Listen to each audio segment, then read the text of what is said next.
আল্লাহকে ছেড়ে দিলেন কেন? আল্লাহর সাথে দুশ্মনী কেন? যে ছেলেটা সারাদিন একটা ওয়াক্ত নামাজ পড়ে না, যে বিবি একটা ওয়াক্ত নামাজ পড়ে না, যে মেয়েটা পর্দা করে না, তারে জিজ্ঞাসা করেন না যে মা সবার সাথে সম্পর্ক বজায় রাখো, মালিকের সাথে কেন দুশ্মনী? আল্লাহর লগে কি নারাজি হইলা? আল্লাহর সাথে কি দুশ্মনী? আল্লাহর লগে কেন রাগ করলা?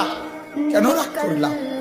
এই বাপ, তোমরা যারা সেজদা করো না, তোমরা বলো না বাজান, বলো না। এই দরদি ভাই চিৎকার করে বললাম, তুমি যদি বলো তোমার পায়ে ধরতে, আমি পায়ে ধরতে রাজি।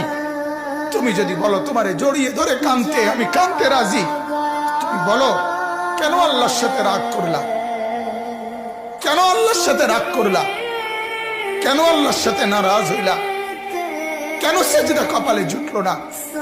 কেন মালিকের সাথে সারাদিনের এত কিছুর বিনিময়ে আল্লাহ তাআলা একটা মিস কল দিলে